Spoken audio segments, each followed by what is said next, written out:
CD 7. Wake up! Izzy, freezing cold despite her run along the towpath, was only pretending to sleep.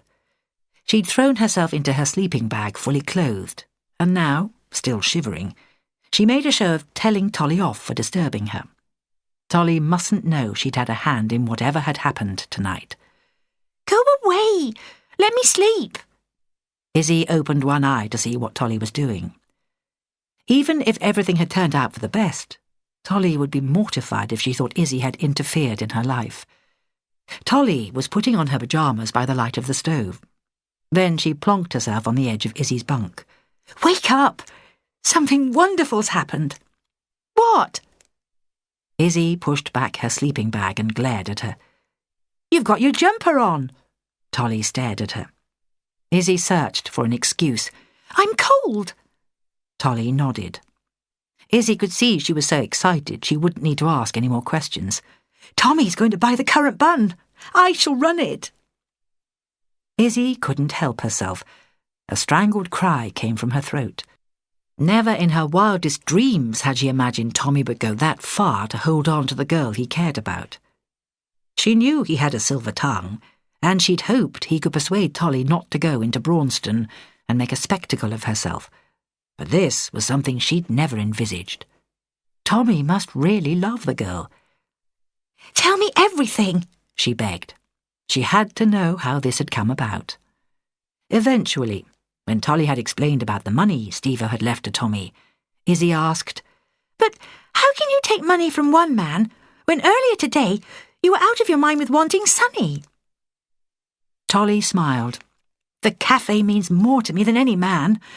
I think I wanted Sonny to notice me because no man has ever looked at me with longing in his eyes. I mean, have you seen the way Jack looks at Elsie? Like he could eat her up.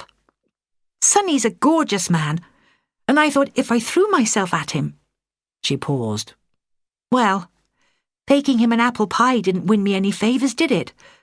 At least, if he chucked me over afterwards, like he does most of the women, I'd know what it's like to be made love to by a man. Izzy looked confused. But why?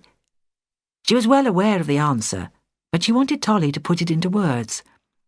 I was willing to give myself to Sonny, but it's what's inside a person that counts. It's more than mooning after someone with good looks. Tommy's kindness showed me he obviously cares more about me than he does about himself. She looked at Izzy with moist eyes. I'm going to take Tommy home with me to meet my family. He's lost Steve-o, who really cared about him. My dad and Regina will love him. Will you care about him? Izzy asked. Could you eventually see yourself loving him? How can I not? Tolly replied. He saved me from myself.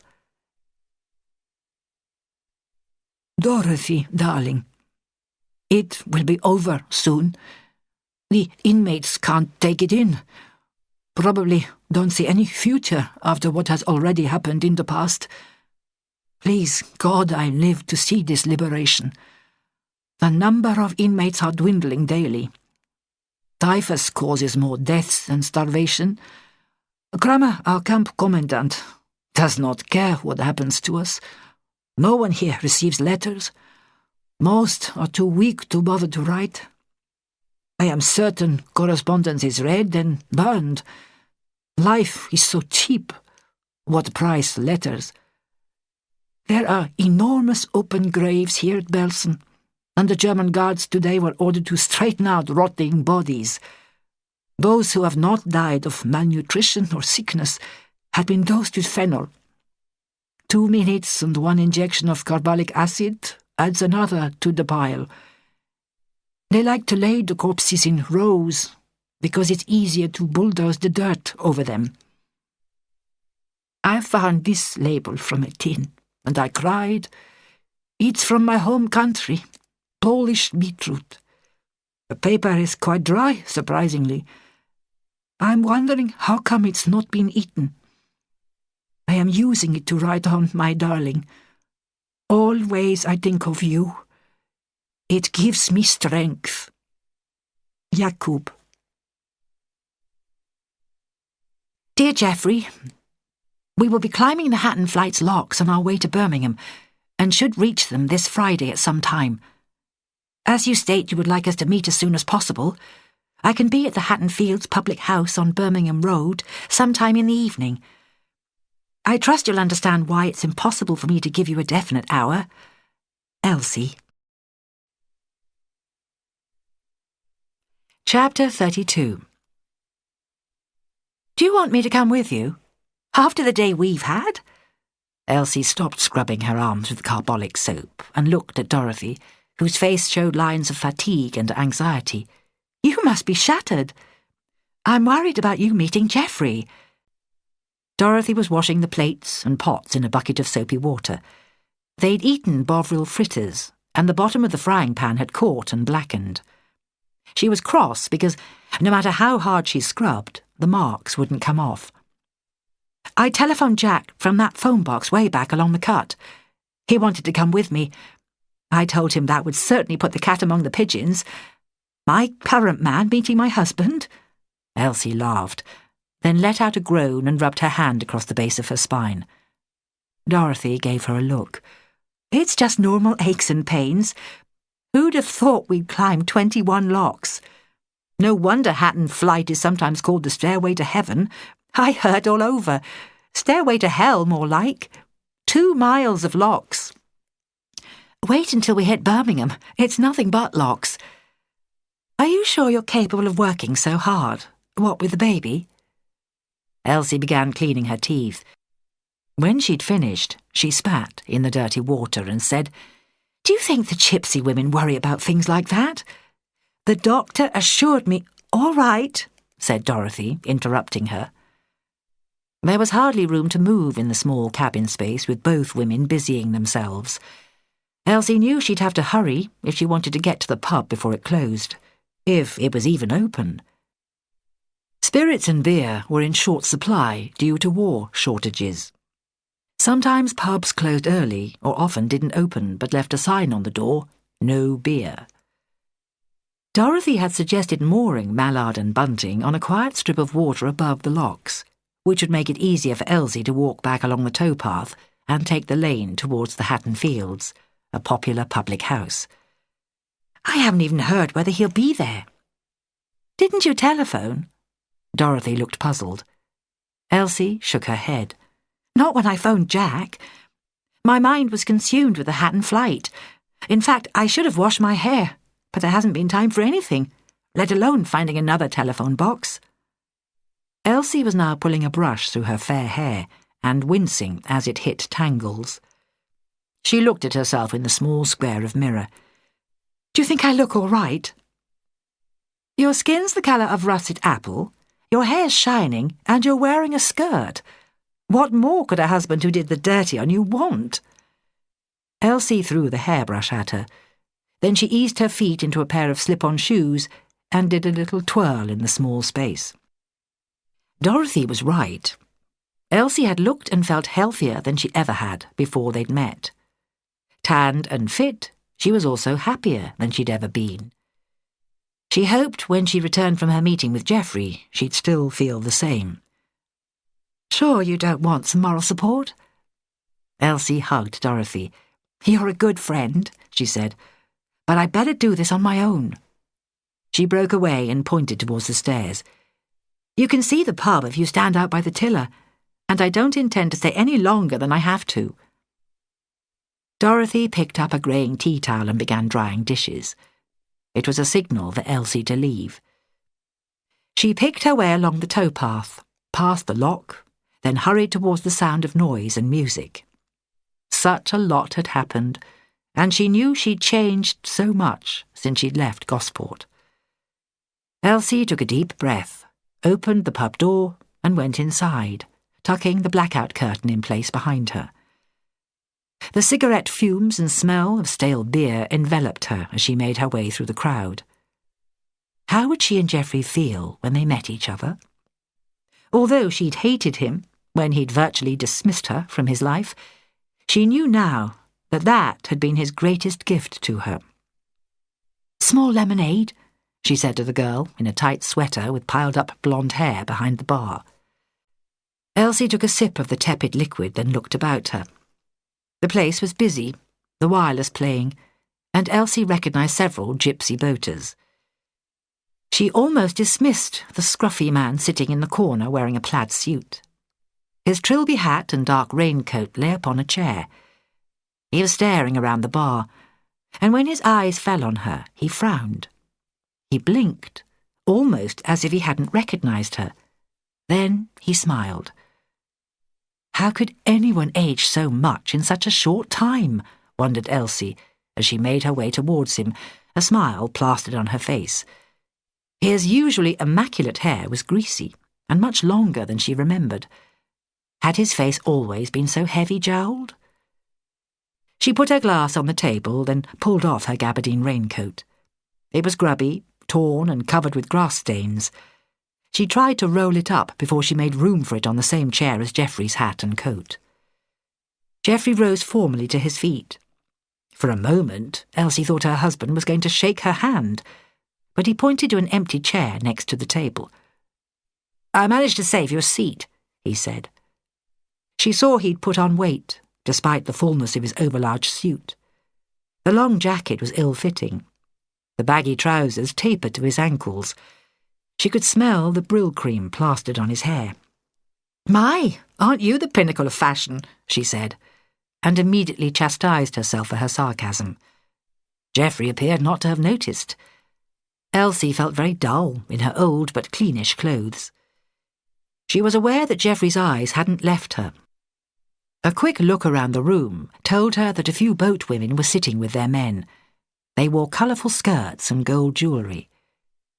She saw Geoffrey look away, then brush at some long red hairs on his jacket. "Sandra changed her hair colour?" The words came out of her lips unbidden. Geoffrey gave her a mournful smile. "Her cat. It gets everywhere." He smiled, then began foraging in his inside pocket and pulled out his wallet. He extracted a folded envelope and gave it to her. As Elsie bent forward to take it, she could smell his cologne. It briefly passed through her mind that, working on the cut, she seldom noticed men's cologne. Mostly it was sweat, cigarettes and diesel fumes, sometimes snuff. Now Geoffrey was speaking.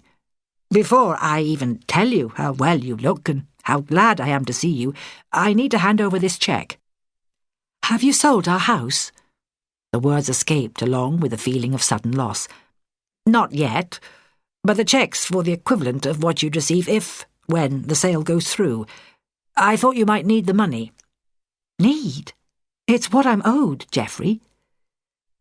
He looked at her intently as she opened the envelope and stared at the cheque. Elsie nodded.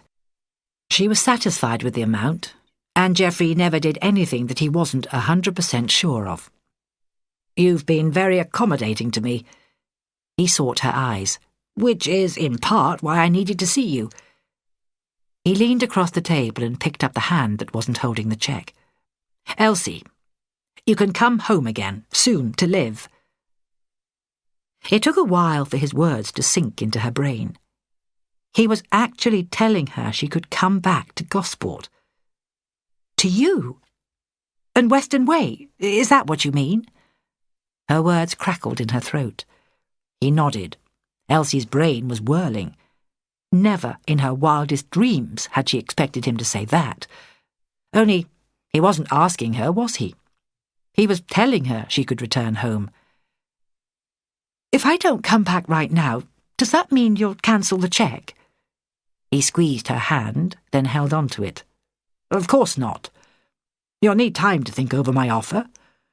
When we bought the house in Western Way, you put in a great deal of the money you'd earned from teaching. I'm merely returning to you what belongs to you. It's quite possible I might not need to sell the house after all." "Oh," was all Elsie could find to say. She bent towards her coat and tucked the envelope into her pocket. Through the fluffy cloud that had suddenly become her brain, she remembered Sandra. "What about Sandra?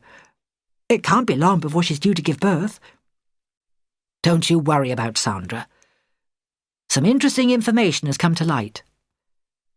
Elsie saw a shadow pass across his eyes. Immediately she guessed something bad had happened. The big romance was at a standstill, perhaps?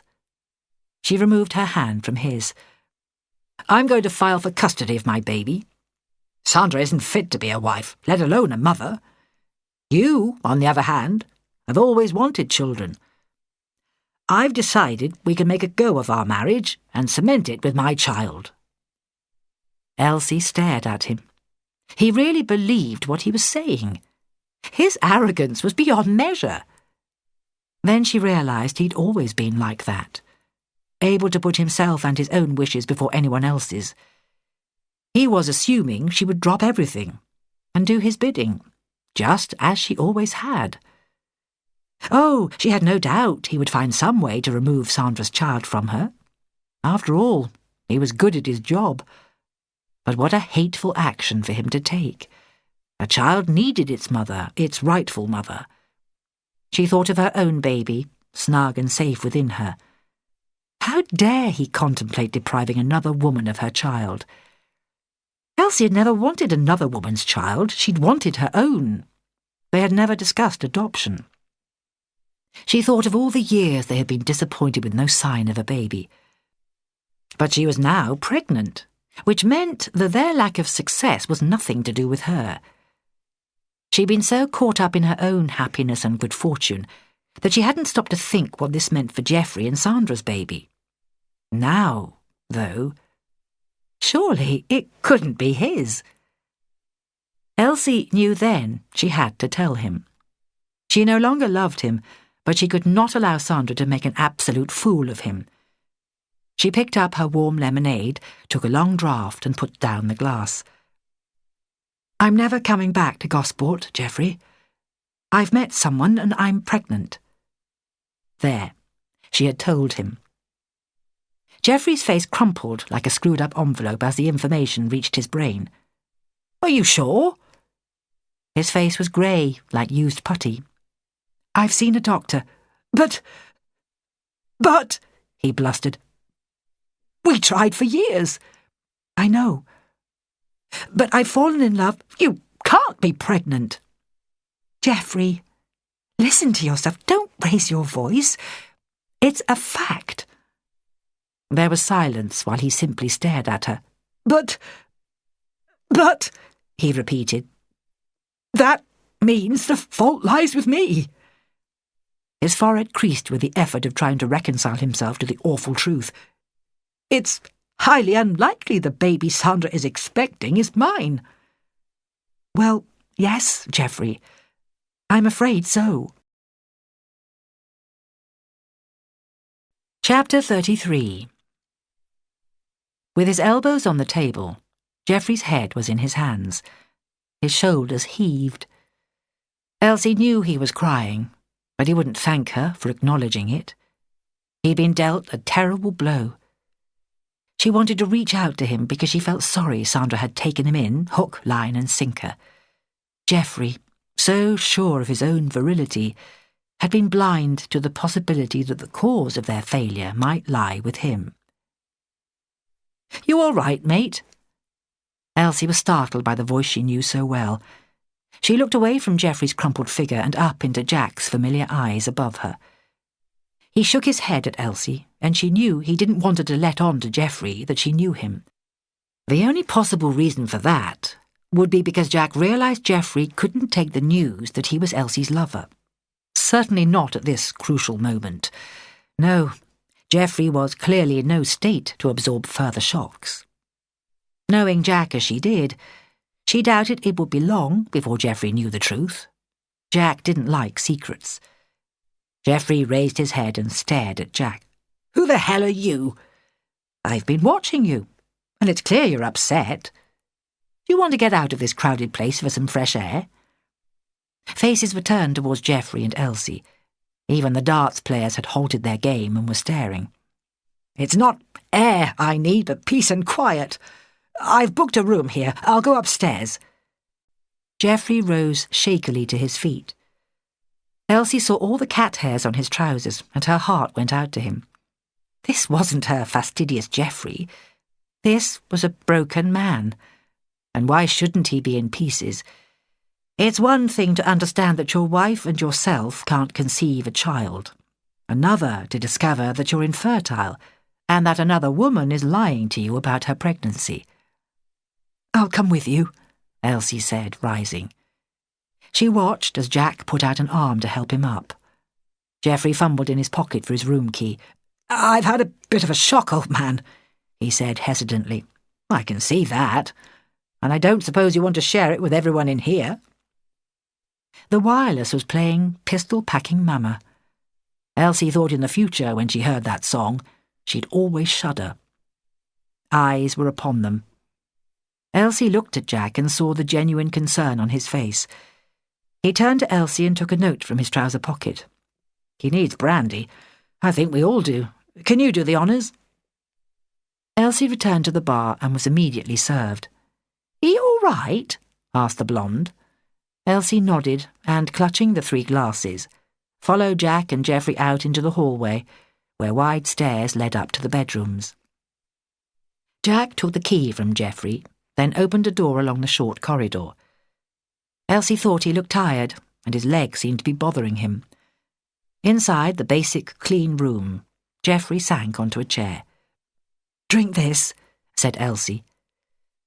She offered him a glass, and he swallowed the brandy in one gulp. He put the glass on the bedside table and looked at Jack. Elsie set down the other 2. Thanks for your support, he said. I'll be all right now. You can go. Jack shook his head. No, I don't think so. There's a few things need to be clarified about Elsie and myself. At Jack's words, Geoffrey's brain seemed to spring back to life. Wait a minute, he said. You? He stared at Jack. And her? He looked at Elsie. She nodded. I couldn't let her come and meet you on her own, could I? Not that Elsie knew I'd be here. Elsie felt suddenly grateful that their secret was out. Geoffrey put his hand to his head, as though everything was too much for him. I didn't mean to hurt you, began Elsie. Back in Gosport, you made it clear that you wanted me out of the way. She trailed off. She was glad now that Jack had unexpectedly turned up, and she hadn't had to face Geoffrey on her own. Elsie knelt down on the carpet near her husband. I expect a similar thing happened between you and Sandra, she said. Falling in love? Quite out of the blue I fell for Jack. We couldn't help it. Geoffrey put a hand on her shoulder. He stared into her eyes. I've treated you appallingly, he said, in a very small voice. She wanted to tell him that everything had turned out fine, but it hadn't, not for him. He let out a huge sigh. It's all my own fault. I've been well and truly hoodwinked, he said. Then, with some force, he said, "The bitch!" Jack moved in close to Elsie. You're not going to get violent, are you? His body had tensed. Elsie saw his hands were clenched into fists. Geoffrey said, I didn't mean Elsie. I meant the woman I lost my head over, ended my marriage for. Sandra, Jack offered. I see you've talked about us. I'd like to think we didn't leave any skeletons in the cupboard, Elsie and I. Jack sighed. My name's Jack, by the way, Jack Lumley. Geoffrey said, I think I'd like to be on my own now. Will you be all right? Elsie's voice held a plaintive note, but she could see Geoffrey had regained his composure. As all right as any man whose dream of becoming a father has just been shot down in flames. He looked at Jack. And talking to my wife's paramour, who has impregnated her, isn't exactly going to make me feel better, is it? Jack said, If you're sure you're going to be all right, we'll leave you. He turned to Elsie. Or do you intend to stay for a while? Elsie was now standing. Go, said Geoffrey. He eyed the 2 untouched drinks on the dressing table. But you can leave those, he said. Elsie and Jack made a move towards the door. Jack paused. I never meant any of this to happen, but I'll look after Elsie. Geoffrey said, Good luck to you both. Elsie thought she saw again the glimmer of tears in Geoffrey's eyes. He turned away. Then he glanced back at her and whispered, "I should have looked after you." Jack opened the door and the two of them filed into the corridor. "I won't go without saying goodbye," Geoffrey called to Elsie.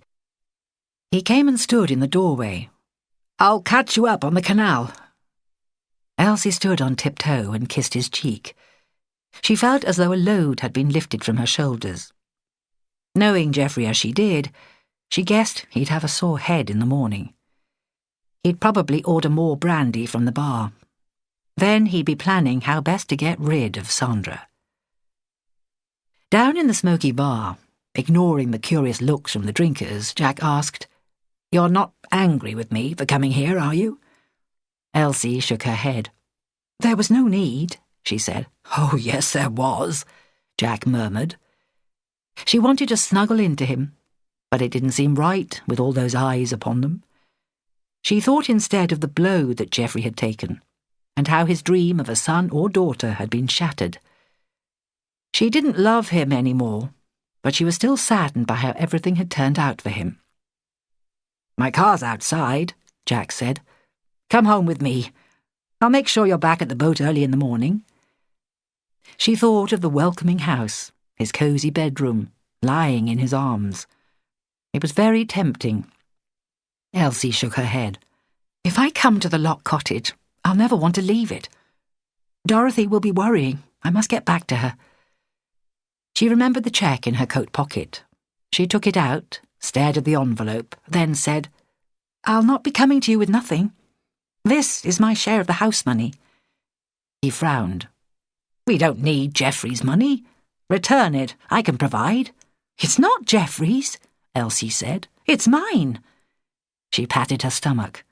"And I'm sure we'll find an excellent use for it." Jack shook his head. His fair hair fell across his eyes, and he used a hand to brush it away. "I think I've bitten off more than I can chew with you," he said, gathering her close. "You're a hell of a woman, Elsie. Did I ever tell you I love you?" Chapter 34. On their way at last, after a scrambled egg breakfast, somehow Tolly always made the powder taste like real eggs, and a prolonged catch-up on all of last night's happenings, Elsie was now walking along the towpath, careful not to slip in the mud, and watching the shimmering water of the cut. It had rained during the night, but now a light yellow sun had ventured out. It had been Elsie's turn to clear the weed hatch, not a job to look forward to at the best of times. Her fingertips still felt frozen as she held tightly to the lock key given to her by Jack. Thank God all she'd had to do this morning was to make sure the propellers were clear of rubbish by leaning down into the hatch and feeling about in the murky water. She marvelled at Tommy, who had crawled into the cut's icy depths to clear the rope that had been entwined around the propellers. Tommy and the cafe were now all Tolly talked about from the moment she woke to the time she fell asleep. Geoffrey walked beside her. He'd surprised her by appearing at the moored boats while they were eating and asking Dorothy if she minded him taking up some of Elsie's time. "Shirley's Tunnel's on the agenda for today. It's more than 400 yards long, and once we enter the tunnel we can't stop. But if you—" she'd nodded at Elsie. "Want to walk up towards the next lock together, you can talk in relative privacy." Dorothy had taken pity on the downcast man. Elsie's mind kept turning over all that had happened last night. She hoped Geoffrey knew how he was going to sort out his life. She had loved him once. She felt no animosity towards him. He had done her a good turn, if anything.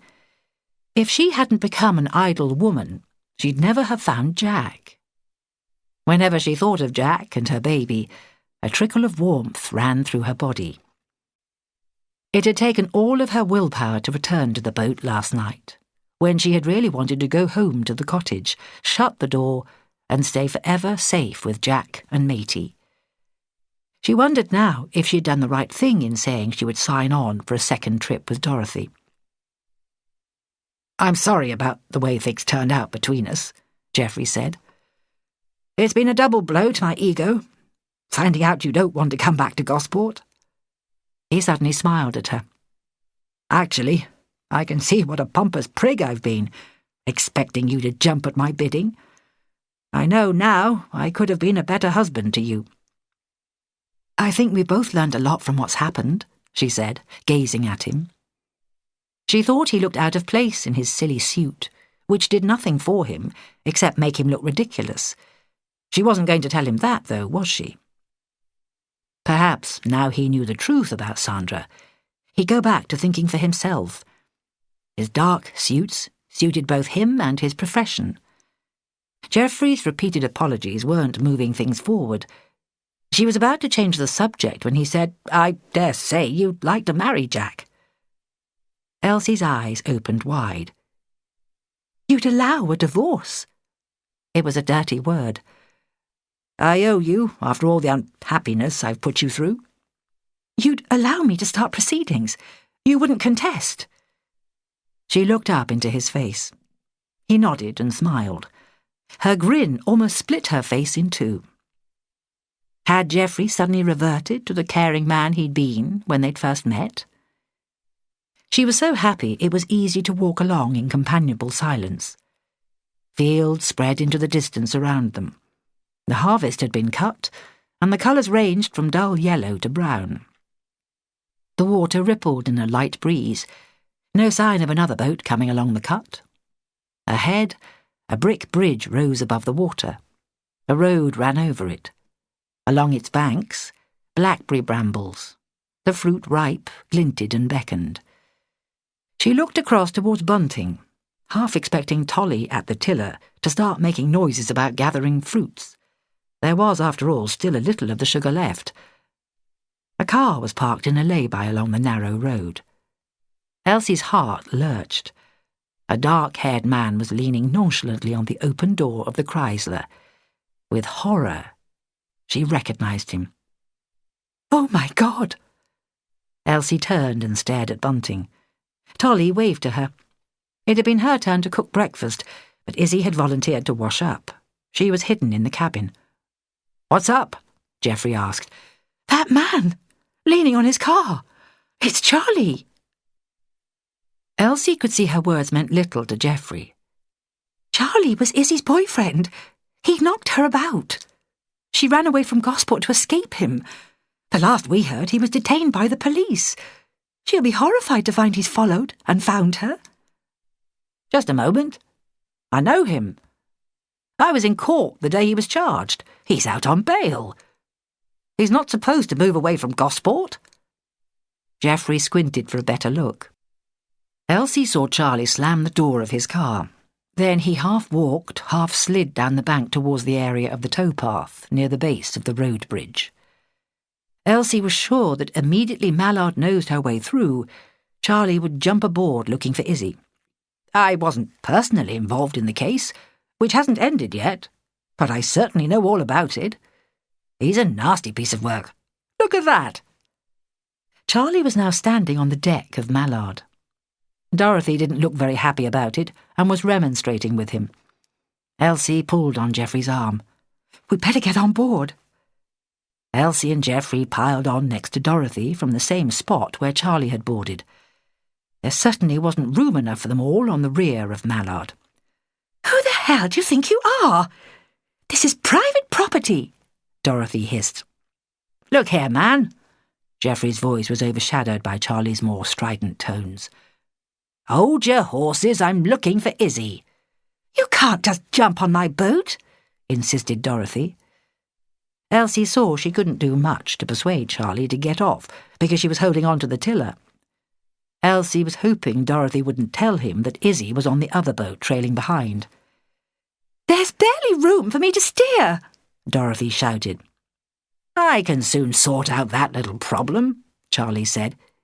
"You think about telling me where my Izzy is, while I sit up here out of the way." He jumped up and perched on the cabin's roof, his legs dangling down in the stairway. He had an amused expression on his face as he smoothed the material of his dark suit. As always, thought Elsie, he was immaculately dressed. "I'm well out of the way up here," he said. "Izzy's got to be around somewhere." He bent forward and looked down inside the cabin, then sat upright again, facing Geoffrey, Elsie and Dorothy. Now all three of them had to gaze up at him, sitting high above them. "Where have you hidden her, then? There's no room in there, even for a little un like Izzy." Charlie smiled, showing his strong teeth, and his eyes swept past them to the boat, trailing behind. "Of course." He slapped his head as if he'd made a mistake. "I'm on the wrong boat. She'll be on that one." Elsie interrupted. "How did you find us?" The bridge was behind them now, and the tunnel ahead loomed closer. The scenery had reverted to fields and lush foliage, with the crispness in the air that autumn brings. "Wasn't hard, darling? Not when you left a letter to your hubby there?" Charlie nodded towards Geoffrey. "On your table it was." "You broke into my house," said Geoffrey, his face like thunder. Dorothy was watching the cut ahead and began fumbling at the controls. "Come on. I didn't touch anything. I knew Izzy would tell your missus where she was going, and I was right. Elsie left you a note, didn't she? Didn't take me long to win over the girl in Rousham Cruisers to tell me whereabouts." "She's not here," Elsie cried. "We're coming up fast to a tunnel," Dorothy shouted. "You'll need to get down. It's difficult for me to slow." "Yeah, and I suppose you expect me to get off this boat and go away like a good boy?" "You need to move." Dorothy was white-faced. "I can't stop in time." "Trust me to pick the wrong boat," Charlie said. "Izzy needs to know who the strong one is in this setup." Charlie got no further, for the almighty crack that was the back of his head on the blue-grey bricks of Shrouli Tunnel echoed in the sudden darkness as the boat sailed into the opening and he was flung forward. "Oh, my God!" Dorothy was trying to slow the boat and hurled the engine into reverse. But too late. Charlie had been knocked from his high seat down into the footwell. "Reverse!" shouted Elsie to Tolly in the butty. Her face was a mask of horror at what had happened. Izzy had appeared on the stairs with a tea towel in her hand, clearly mystified at the commotion. "What's going on?" Elsie saw the words form on Izzy's lips.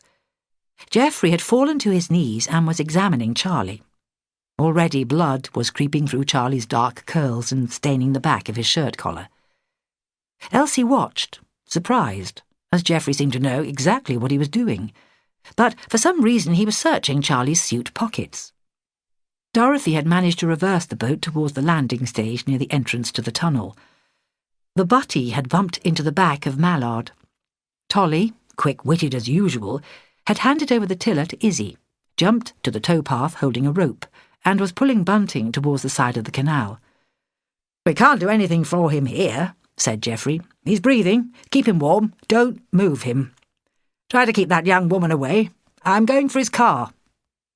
Elsie knew that young woman meant Izzy. "What do you mean, his car?" asked Dorothy. She had regained full control of Mallard and was tucking the boat in at the front of Bunting. Geoffrey climbed over the side onto the towpath and threw another rope towards Tolly. He began jogging back the way the boats had travelled. "Why go for Charlie's car? Why not find a phone box and call an ambulance?" Dorothy asked. Elsie was attempting to cover Charlie with a blanket, but Dorothy winced at the amount of blood that had poured from the back of Charlie's head and was now pooling red and dark on the wooden planking. She took off her coat and wedged it beneath his neck, hoping to stem the bleeding. His hair was wet and matted. "Oh, my God! It's all my fault!" Dorothy cried. "You tried to warn him. He wouldn't listen," said Elsie. "And it's probably quicker to take him to a hospital than it is to find a phone box to ask for an ambulance to come. Trust Geoffrey. He's had first aid training. Maybe an ambulance wouldn't be able to reach us here on the towpath. You're probably right." Dorothy looked towards Tolly. "I'd better help her," she said. Izzy was standing at the back of Bunting, her face like chalk. "Help us tie up!" shouted Dorothy. Izzy seemed to gather herself together and threw out the other mooring rope. Dorothy jumped to the towpath, picked up the rope before it drifted back into the water, and began to haul in the butty behind Mallard. What happened? What happened? Izzy asked over and over again. Dorothy ignored her. How far away is Charlie's car? Can't be that far away, replied Elsie. Dorothy was tying a rope around a fence post. Izzy had jumped from Bunting, landed on the towpath, and was climbing onto Mallard when she saw Charlie lying motionless on the deck. Jesus! That's Charlie! What's happened? Is that blood? Is he still breathing? I think so, Elsie said, trying to hold Izzy back from touching him. The enormity of what had happened made Elsie's gorge rise. She grabbed the side rail and was sick into the cut. Dorothy shouted, "Pull yourself together!" The sharpness of her tone jolted Elsie, and she wiped her mouth with the back of her hand. Both boats were stationary now, tied to the fence and to thick hedge branches. Elsie held Izzy. Tears were running down her friend's face. Is he going to be all right? She whimpered. Elsie could feel Izzy shivering with shock. Leave him be. He needs air. Geoffrey's good in emergencies. Izzy's small body was cold. The boats had been tied, and they were well out of the way of any passing craft. Dorothy was looking worried. Tolly was unusually quiet. In Elsie's arms, Izzy was still shivering. Elsie suddenly realised she was cold too. "Tolly, put the kettle on," she yelled. Chapter 35. Geoffrey returned to find Charlie unconscious, but wrapped in several blankets to keep him warm. The minutes had seemed like hours to the girls, waiting for him. "I've parked his car on the road above the tunnel," Geoffrey said. He took Charlie's pulse, then pushed back the matted curls. "The blood stopped flowing," he announced. "Warwick and Coventry copped V2s last night. A farmer walking along the road told me. Clearing up operations are in progress. Thank God we don't need to hang around waiting for hospital transport." "If the blood stopped, does that mean Charlie could live?" Izzy asked. Her face was stained with dirt and tears. Geoffrey guessed that, however badly Charlie had treated Izzy in the past, there had been a time when they'd loved each other. She had a right to remember that. "It's why I've collected his Chrysler," he said. "I know you shouldn't really move accident victims, but with those big raids to attend to, it could be hours before an ambulance gets here." "Do you know where the nearest hospital is?" Dorothy asked. Her face was chalk white. "I've a pretty good idea, and I've got a tongue in my head." Geoffrey scooped the big man up in his arms, staggering under Charlie's weight as he manoeuvred him off the boat. He was breathless as he mumbled to Dorothy, "Can you follow me? I've got to climb that rise to the road, and he's no lightweight." Without replying, Dorothy did as he had asked, walking in his shadow. Only once did he stumble and knock against her, but he was able to use her as ballast and not lose his grip on Charlie. The blood smelt of metal, strong and pungent. Geoffrey heard Dorothy's sigh of relief when they reached the road. All the women followed him to the car, sad and dejected. "Warwick Hospital can't be far. Elsie, do you want to come with us?" Izzy gave a sob when she saw that the blood from Charlie's head had transferred itself to Geoffrey's jacket. "I think it should be me," she said, looking at Dorothy, who nodded her assent. "Get into the back of the car and fold that blanket on your lap, then." Izzy did as she was told, while Geoffrey, as carefully as he could, but with great difficulty, laid Charlie across the back seats so that his head rested on the folded blanket. "I'll get in touch with the police, Dorothy, and report the accident. There's no need for you to hang about here. You've got a job to do for the war effort." He climbed into the driver's seat and the car burst into life. He wound down the window. "Don't clear up the blood and don't tread in it. The police may want to look at the boat if Charlie doesn't survive." Geoffrey drove slowly into the centre of the lane. Soon the car was a small dot and eventually disappeared. Mallard and Bunting were moored above Knoll Locks when Geoffrey caught up with them again. Elsie could see Izzy had been crying. "He's gone," was all Izzy said, and flew into Elsie's arms.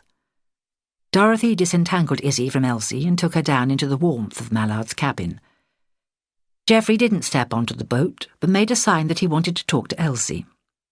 She left the boat to join him. He was grim-faced. "He died at the hospital. When you finally reach Birmingham, you may get a police visit, you may not. So leave the blood. The hospital concur it was an accident, and we did the best we could to save him. But they will do an autopsy. What I need from you, Elsie, is a few details of why you think Charlie came to find Izzy. Talk to her when she settled down and make a note of how her life with Charlie was. I need to know as much as I can in case they do decide it was more than an accident. This is just a safety measure. I've also contacted the Grand Union Canal Company in my capacity as a solicitor. The assertion that this was just a horrible accident will bear more weight coming from me than Dorothy, who might be put in a compromising situation when it comes out that Izzy was trying to hide from Charlie." Elsie walked to the car with him. While he'd been talking, she'd realised how far apart, back in Gosport, as a married couple, they'd become. She should have felt she could confide in Geoffrey when Izzy was constantly in fear of Charlie. How sad it was that it had taken Charlie's death to regain the art of communication between them. "I'm talking to you, and the others, of course, in a purely professional capacity now, because I was present when the accident occurred. I'm sure nothing more will come of this." "You did all you could to help Charlie," Elsie said.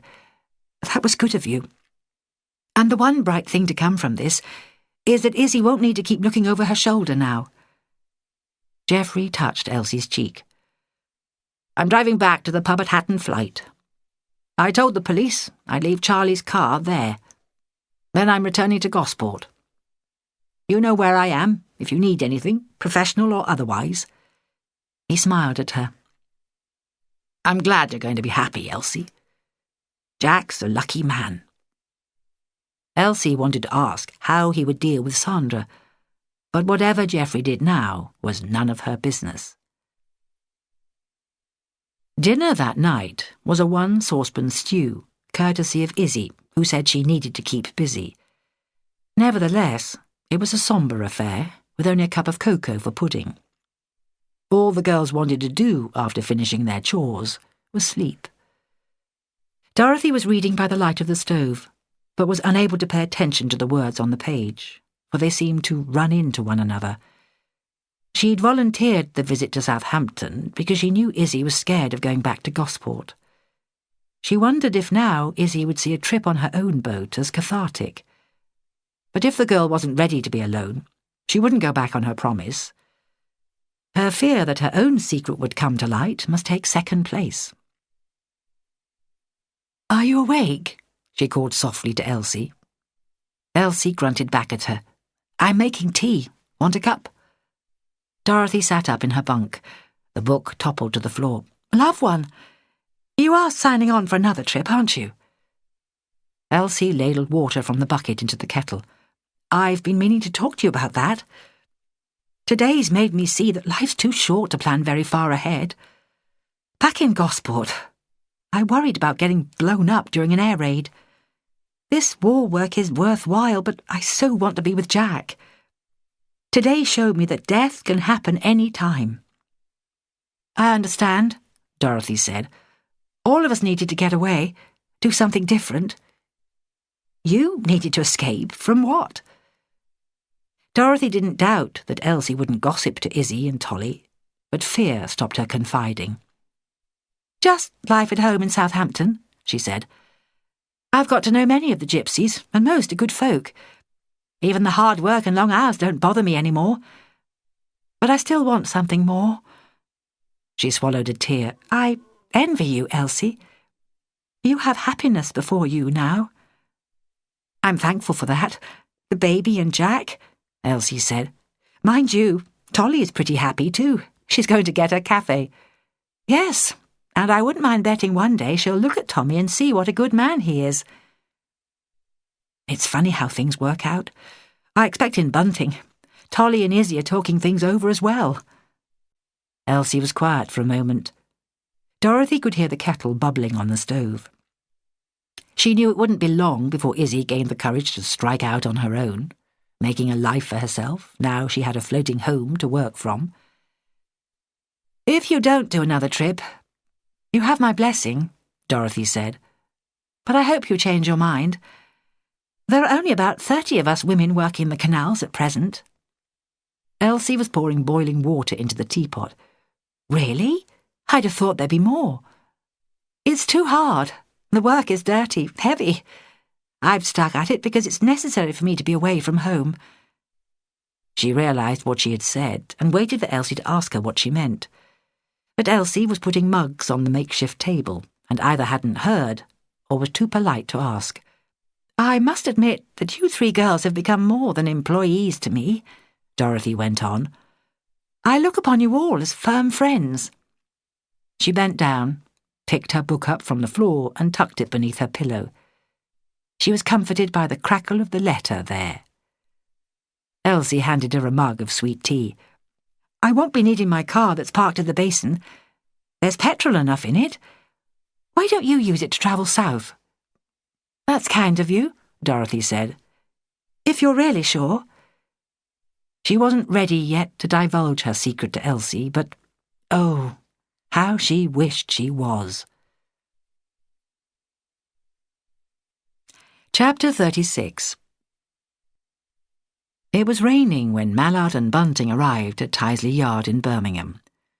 Rubbish floated in the cut, and Dorothy did her best to skirt around old bedsteads poking out of the dirty, smelly water. Dank buildings and tall walls lined the canal side, and filthy smoke belched from factory chimneys. "This rain is going to make it harder to clean the boats," she said. At the goods yard, materials of all sorts were being loaded onto trains and lorries. Cranes perched like strange birds grabbing food for their young, as narrowboat holds were emptied or filled. Dorothy went to the Grand Union Canal Company office, filled in the never-ending paperwork, and received her next instructions. With the boats tied up and Dorothy back in their midst, the girls went into a cafe while waiting their turn for Mallard and Bunting to be unloaded, then reloaded. Condensation ran down the windows and gathered on the grubby net curtains. The air smelt of grease. Omelette and chips seemed the safest bet, even though Dorothy knew the omelette had never seen a real egg, just as the marked tablecloth had never seen a wash. "We're taking scrap metal on board here," she said, around a mouthful of soggy chips. "We deposited at Banbury, and then we're home for a while." Smiles spread across their faces. "I know all about Banbury," Tolly said. "Banbury cakes come from there. Fruit filling inside pastry. And don't forget Lady Godiva riding through the market town in the Nuddy," Elsie said. "Lady Godiva took off her clothes in Coventry," Dorothy said. "Though likely a local girl rode in the May Day procession, showing a bit more than she should." She was glad her charges had cheered up. "And then from Banbury it's straight back to Lower Hayford?" Elsie asked. "Yes," said Dorothy. She looked at Elsie, whose face was now one big smile. No doubt she was looking forward to seeing Jack. Outside, dusk was gathering. She wondered when the elderly waitress would think about drawing the blackout curtains. She looked at the grey-haired woman with cutouts in her slippers for her bunions to poke through and asked, "Shall I draw the curtains?" After wiping her nose with a grimy handkerchief, the woman said, "Blackout's been lifted. Didn't you know? Not fully, but we're getting there." Tolly let out a belly laugh. "It's finally coming to an end," she said. "This damn war will soon be over." Dorothy laughed too. "Wonderful," she said. "We didn't know." "Well, there ain't no wireless on the cut, is there?" The old woman shuffled off, wafting body odour. "Wonder how she knew we're from the cut," Tolly mused. "We look like ragamuffins, that's how," said Elsie. "Is the canal company going to reprimand us for taking longer than we should have?" Izzy asked, putting down her cutlery. "When I phoned from Tyseley Depot and picked up the post, nothing was said. I was expecting them at least to ask for details about the accident." It was easier to refer to the accident than Charlie's death. "And did they?" asked Elsie. Dorothy shook her head. My superior mentioned Geoffrey's name, so I knew he'd told them what had happened. But they didn't quiz me. Knowing a solicitor can be a blessing. I'd wondered if I might lose my job. It wasn't anything to do with you, though, was it? And Charlie was trespassing on our boat. Tolly was indignant. Dorothy saw the glisten of tears in Izzy's eyes. Stop talking about it. Some of us don't need to remember. She paused, then foraged in her handbag. Anyway, I picked up the post. Tolly said, Anything for me? Dorothy handed her a letter. She stared at the envelope. It's from Tommy, she said. He told me he'd write. Then Dorothy passed one to Elsie. No need for you to wonder who that's from. It's got kisses on the back. Elsie snatched it and said, laughing, Why shouldn't my Jack put kisses on his letters? Sorry, Dorothy said to Izzy. Nothing for you or me. Back at Tyseley, after walking around the shops, which seemed virtually empty of stock, and marvelling at the lights shining onto pavements and spilling into the sky, Dorothy discovered the holds on both boats had been filled with scrap metal. She identified parts of planes, old saucepans, bits of iron railings. One good thing, we didn't need to clean the holds for that, she said. Saved us more back-breaking work, but we'd better get them covered before the rain adds even more weight. She looked at both boats lying low in the water. I'll get the office to sign us out, and we'll find somewhere to moor up for the night. Best we top up here with diesel and water, though, she said. Sooner or later, Dorothy knew they would have to pass back through the tunnel where Charlie's accident occurred. Thank God they wouldn't reach it tonight, she thought. It was so nice to have the girls happy, and she hated the thought of them becoming depressed again. As soon as the tarpaulins covered the holds, the rain ceased, and the sharp, cold air smelt of smoke. Dorothy wasn't sure if it was because on a return journey the countryside looked different, or if each woman was trying to spare the other's feelings, but the tunnel came and went. Nothing was said. At Banbury, the scrap was unloaded. Dorothy was aware of the girls' low morale, but it was to be expected. All of them were tired, and the memories didn't help. With the holds empty, they soaked mops and scrubbed down the boats in readiness for their return to Lower Hayford. Don't worry about yourselves, Dorothy said. When we reach the basin of Rousham Cruises, you can use my little house to have baths and clean yourselves up. She still hoped that Izzy would prefer to stay on the cut in her own boat. Elsie had told her Jack would be more than willing to give Izzy a lift to Braunston, where Jonquil was waiting for her, but Izzy declined. I think I'd prefer to be around people for a while, instead of on my own. Going to Southampton with you, Dorothy, is just what I need. I'll cope better. With Dorothy in charge of Mallard and Izzy steering Bunting, the two boats entered the basin at Lower Hayford. Amazingly, Tommy was already at Rousham Yard, looking completely different. He wore a suit and was waiting in the office talking to Maisie, the office girl, when Dorothy pushed open the door. He looked disappointed that Tolly wasn't with her. He'd brought with him a huge bunch of flowers. Dorothy wondered where he got them. Digging for victory had put paid to flower cultivation. The girls are at my house bathing and making themselves beautiful, she said. You can either go across now or wait for me. She told him she had paperwork to deal with. Maisie put the kettle on, and Tommy left them to it. Dorothy had already spotted Jack's car and heard the excited barking of a dog. She so hoped Elsie would think again about doing another trip with her. An arrow of sadness pierced her heart that no one was waiting for her. Maisie handed her a letter from head office, and Dorothy opened it with trepidation. She'd been exonerated of blame for Charlie's death. She wondered what had happened to Charlie's body. Geoffrey had told her it would be sent back to Gosport. Casualties of war were buried with dignity, even if no relatives came forward, he'd assured her. She assumed that would also be the fate of accident victims. Dorothy decided she would make it her business to find out, in case Izzy asked her. The letter gave the date and time that she should start the next trip. There was also a footnote warning of cuts by the company. The sparse information was as she'd expected. With the war coming to an end, Men would return from fighting. Women who had taken on their jobs would be required to step down, the work needed for the men. Also, the railways could go back to hauling materials when the fear of bombing diminished. Idle women would disappear. End of CD 7. CD 8.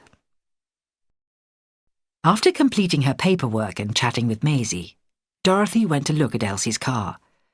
Elsie had given her the key and, after removing the tarpaulin, she made sure the tyres were sound and started the engine, which, amazingly, fired first time. Then she went over to Mallard and Bunting to give the boats a final check for cleanliness. She needn't have worried. Both craft were spotless. She smiled, remembering her crew's horror at the Keatings powder. The girls had already packed up their belongings, which lay safely in grubby holdalls and bags on the concrete path, awaiting collection. Such a lot had happened on this trip. She'd made friends.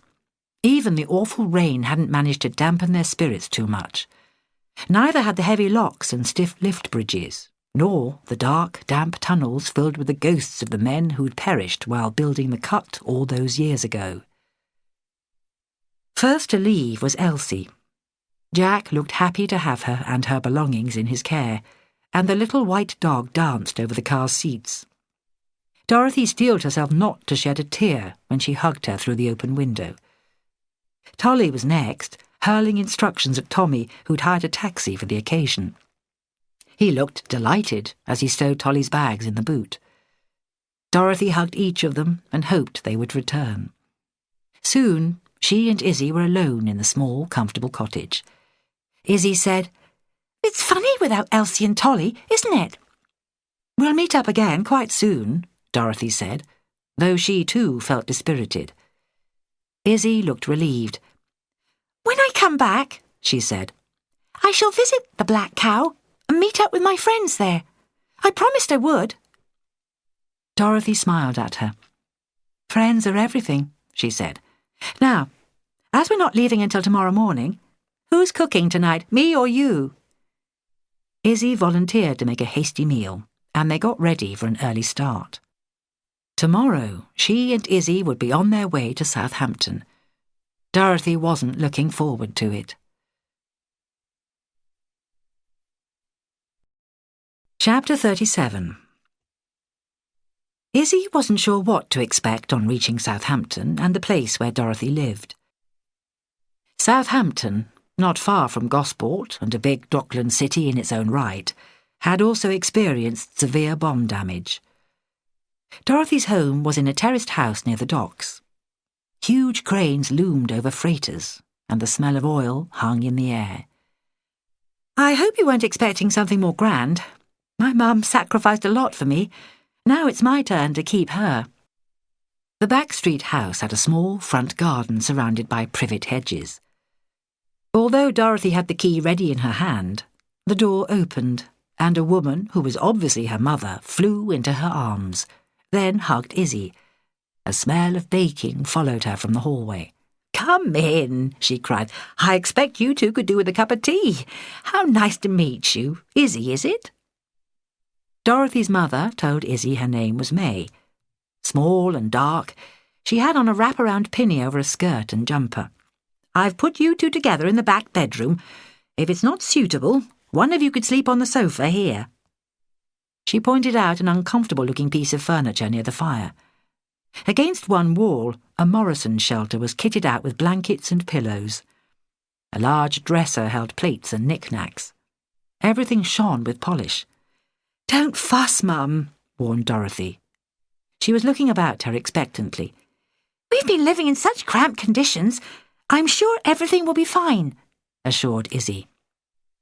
May smiled, then put a finger to her lips, motioning them both to be quiet. "Alfie's asleep," she said, as though that explained everything. She hugged Dorothy again and disappeared into the scullery. "Alfie?" Izzy looked at Dorothy. "My little brother," Dorothy said. "He's a toddler, a right handful. I'll go out and bring in the bags. You make yourself comfortable." Izzy nodded. They'd had to park the car away from the house, as piles of bricks left over from the last bombing still cluttered the road. Was it her imagination, or had Dorothy been glad to get her out of the room?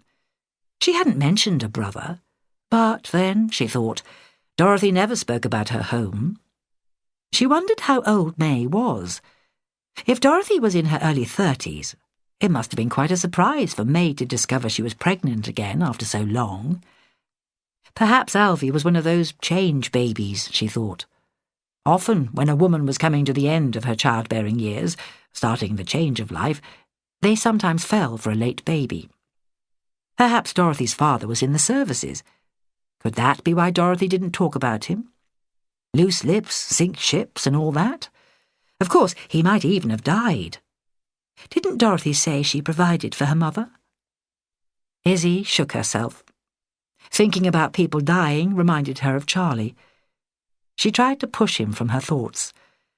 Instead of wondering about Dorothy's life and her family tree, she should be grateful she didn't have to go back to Gosport, where every street would remind her of Charlie. She should be planning for her new life. She thought about the rug-making equipment she'd brought with her, intending to sit indoors and work on it while Dorothy spent time with her mother. Eventually, Izzy would venture out in her boat on the waterways, selling the things she'd made. She really wasn't looking forward to another trip for the Canal Company, but she'd promised Dorothy, and couldn't very well let her down, could she? A little later, sipping tea and eating cake May had made, the three women chatted about the past trip on the canals. Izzy thought how comfortable she felt in their company. She decided that before they went back to the basin at Lower Hayford, she would take a trip home to Gosport. It would be nice to see her own mother now she had nothing to fear. A child's cry interrupted Izzy's thoughts. Both May and Dorothy rose to their feet. "I'll get Alfie," May said. Dorothy's face was inscrutable as her mother told her to sit down again. It wasn't long before May clattered downstairs with a blonde, blue-eyed toddler in her arms. Izzy saw tears in Dorothy's eyes as she put out her arms to take him from her mother. Izzy was surprised when May snapped, "Don't get him all excited. You know he won't sleep tonight if you do." The little boy's podgy arms went towards Dorothy and he was saying, "Do, do, do, do." He had a broad smile on his sleep-creased face. Izzy remembered Dorothy buying a wooden toy car at a shop in Braunston.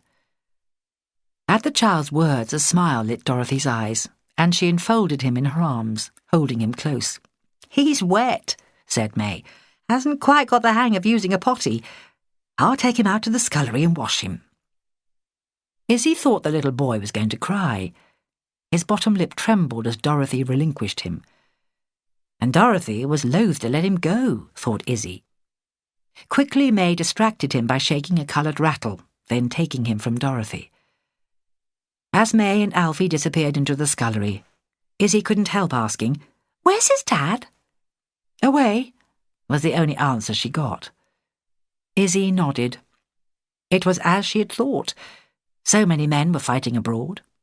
So many women had been left at home to bring up children alone. "I help as much as I can," Dorothy said. Izzy decided she would do whatever she could to make things easier for May, Dorothy, and her baby brother. She didn't suppose May got much of a break from the little boy. She would offer to mind him while May and her daughter went into the town and looked around the shops or had a meal in a cafe. They'd find it easier to talk together without the distractions of a little boy. She could always take Alfie to the park she'd spotted in the centre of the city. The more she thought about it, the better the idea seemed. "I'm taking my stuff upstairs. Coming?" Dorothy asked. May had closed the scullery door. The back bedroom was comfortable. A double bed stood in the centre of the room, with its brass bedstead against the wall. There was a washstand with a jug and bowl on top of it. Dorothy opened its door to show her a chamber pot inside. Once upon a time, Izzy would have died to think she might use that in a shared room. But after the bucket on the boat, she was ready for anything. A wardrobe stood in the corner, and a dressing table with a mirror caught the light from the window.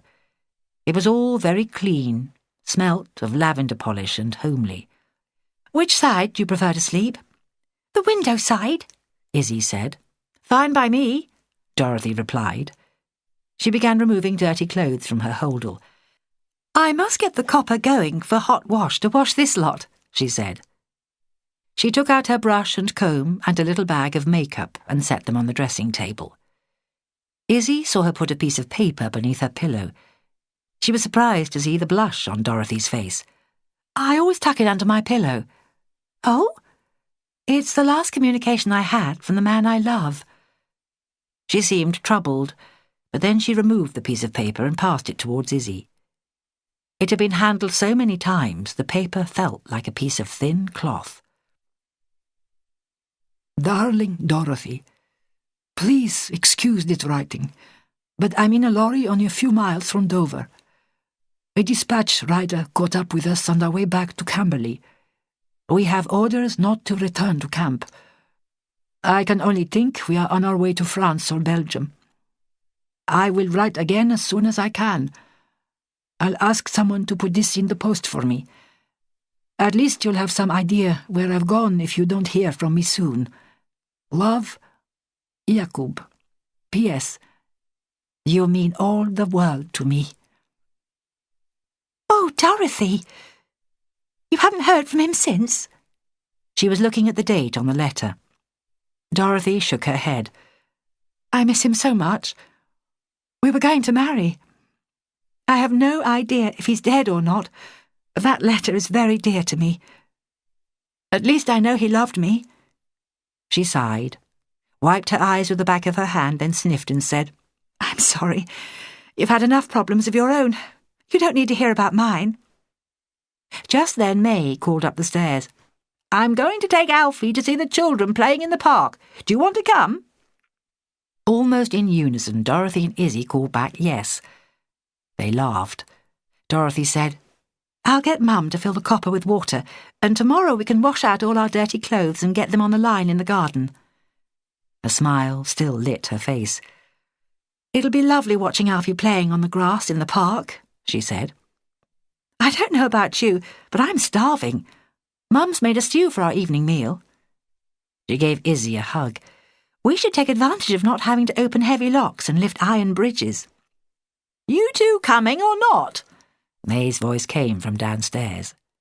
Coming, they chorused. Chapter 38.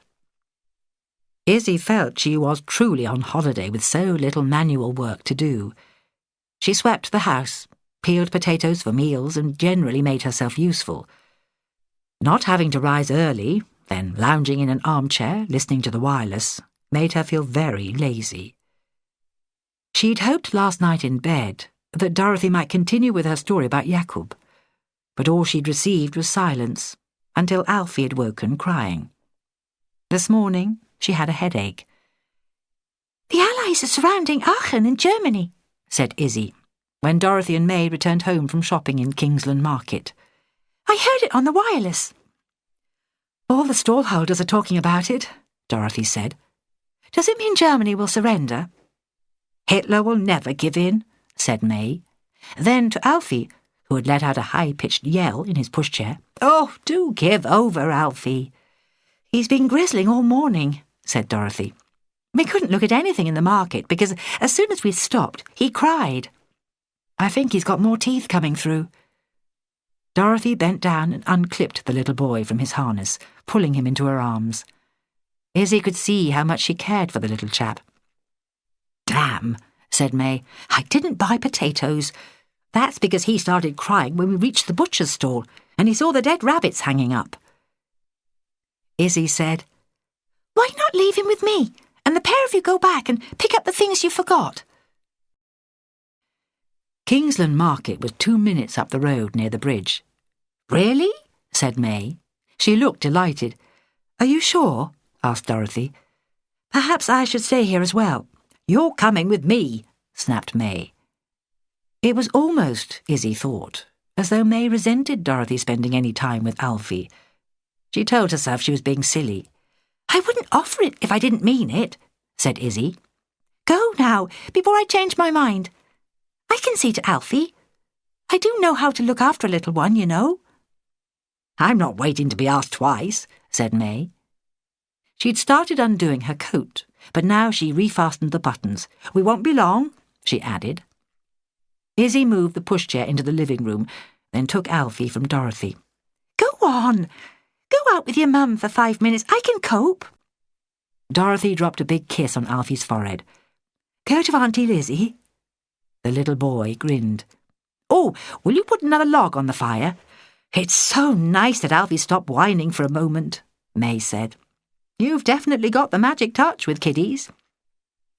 Go on, quickly, before I change my mind, persisted Izzy. Shoo!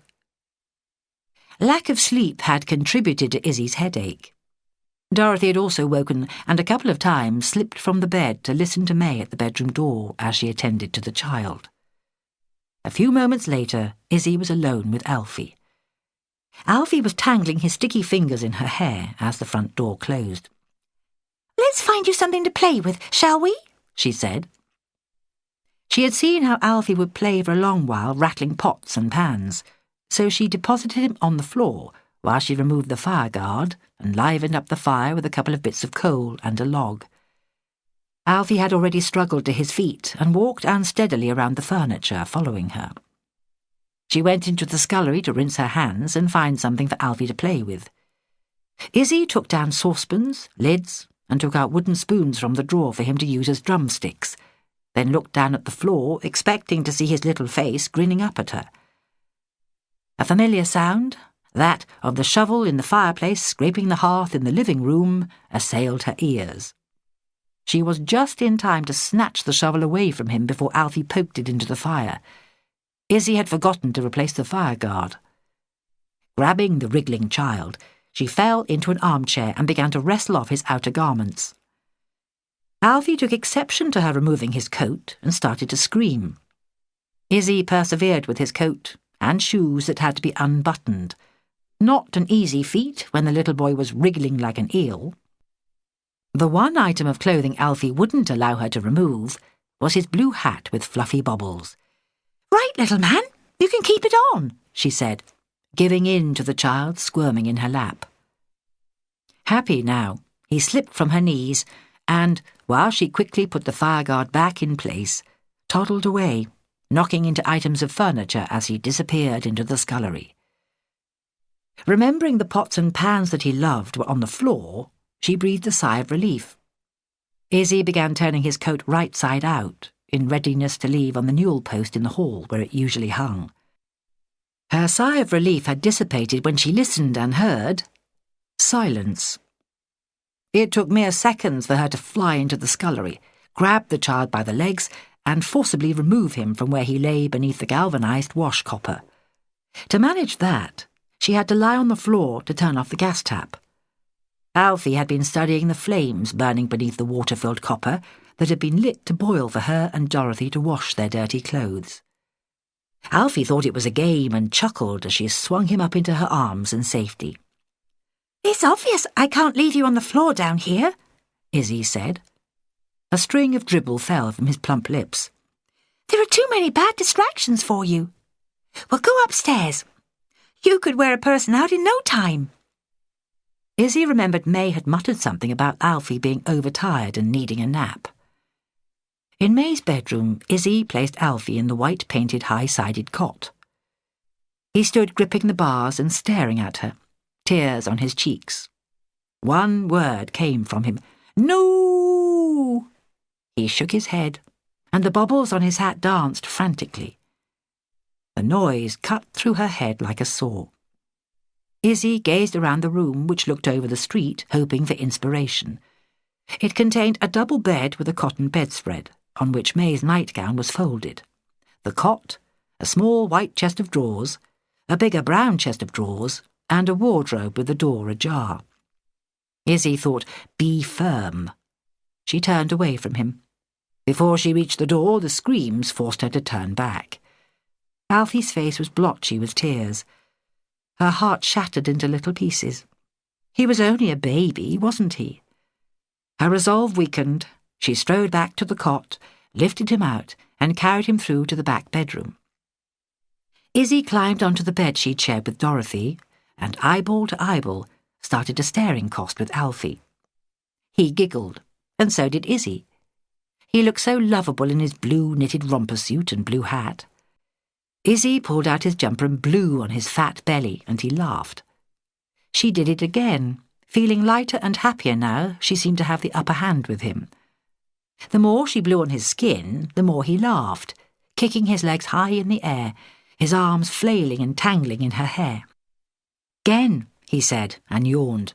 "'Gen," he demanded. So the game continued.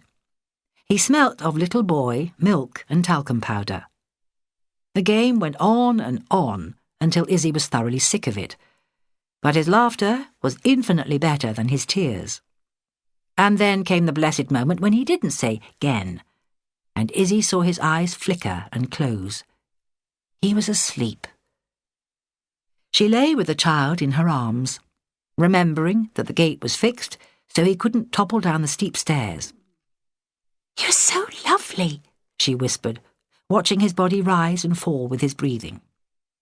She'd already assured herself that, apart from rugs and shoes, there was nothing on the bedroom floor with which he could hurt himself. Ever so softly, so she wouldn't wake him, Izzy kissed his downy cheek. Then she, too, closed her eyes. It was the air raid siren that woke Izzy, and the sound of the front door banging open. She looked across the bed for Alfie. He was gone. "Izzy!" Dorothy's call cut through the noise of the siren. Izzy fell off the bed and was rewarded with Alfie's cry of delight. "Do!" Where was he? Nothing looked out of place in the bedroom. Nevertheless, Izzy looked beneath the bed. "Izzy!" "Coming!" she called, stumbling towards May's bedroom. She breathed a sigh of relief. Alfie sat on the floor near the open wardrobe door, stuffing paper into his mouth. He turned and smiled at her. A piece of chewed paper fell to the lino. Around him lay the remains of letters he'd obviously discovered in a shoebox at the bottom of the wardrobe. All were crumpled. Some were wet with spittle. A quick look around told her this was the only part of the bedroom he'd desecrated. Without bothering to look properly at what he was eating, Izzy stuck her finger into his mouth and pulled out the slimy paper. She slammed the wardrobe door shut, snatched a letter held in his wet hand, and continued scooping up the paper until the floor was clear. With Alfie under one arm and a handful of soggy paper in the other, she marched into the back bedroom and shoved the offending material beneath the bedspread. Alfie began to wail. The smell coming from him was eye-watering. Potty. She'd forgotten May was attempting to train him. We're up here," she yelled. By now, moaning Minnie had seized her caterwauling, and holding the child firmly, Izzy carefully unclipped the gate at the top of the stairs and began to descend. She heard the whine of the V2. Dorothy was unclipping the bottom stair gate. The noise of the unmanned rocket ceased. Izzy stood with her back against the wall of the stairway and waited, holding her breath, and prayed, her face against Alfie's head. Izzy heard "Oh my God" from May somewhere near the front door. Alfie was silent. The loud bang that followed set him screaming, and pieces of distemper fell from the ceiling, the house reverberating with the aftershock. From the hallway came a shriek. "Alfie!" May appeared at the bottom of the stairs, and Izzy practically fell down the last of the steps, thrusting him into May's outstretched arms. "Too late for shelter. Get into the Morrison," Dorothy commanded. In the living room, the cage-like refuge welcomed them. Another whine and the following silence had Izzy's heart pounding like a drum. The dreadful explosion, when it finally arrived, sounded close. The docks, she wondered.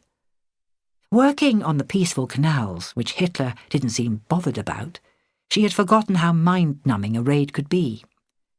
Izzy could almost feel the fear coming off Dorothy and May. Alfie wriggled on May's lap as she said, "Has Alfie behaved himself?" Izzy breathed shallowly. Somehow, Alfie's blue bonnet had swept back and now lay around his neck. The pom-poms were wet and chewed. "He's been a perfect angel." Chapter 39. Dorothy gazed out of the bedroom window at the washing dancing on the line. It wasn't often a breeze caught their blouses and jumpers. On the narrowboats, wet washing was hung around the stove to dry. It should have been easier to fix a line outside the boat, but the stiff breezes that came from nowhere resulted in clothes disappearing, even when pegged. She breathed a sigh of relief. Wearing the same clothes day after day seemed quite natural on the cut. Everyone lived in a similar way. After all, you couldn't change after every little shower. The V2s had passed and done their damage elsewhere, and the little house was still standing unscathed. Her mother had taken Alfie to the park, and Izzy was downstairs wiping out the copper and mopping the scullery floor, where water had splashed when they'd rinsed the clothes in the big stone sink. She sat down on the bed and heard paper rustle. Pulling back the bedspread, she saw twisted, torn and chewed envelopes and screwed-up typewritten pages, addressed to her. She picked up a lump of what at first glance appeared to be masticated bread. Surely this was Alfie's work. Using a fingernail to dissect it, she saw what was undoubtedly pencil marking, almost indecipherable. One half of a page was readable. It was from regimental headquarters, dated December 1942, and said, "I regret to inform you, as named next of kin of Jakub Kowalski, that your fiancé is reported missing by the War Office. He may have been captured and could now be a prisoner of war. You may be assured they will make every effort to locate his position. There was a heavy bombardment of the port by the Germans." Here, the typewritten sheet was torn away. "Battalion attacked. I hope you will not give up hope of his eventual And there it ended. Dorothy began reading the scraps again. She looked once more at the date. Surely that couldn't be right.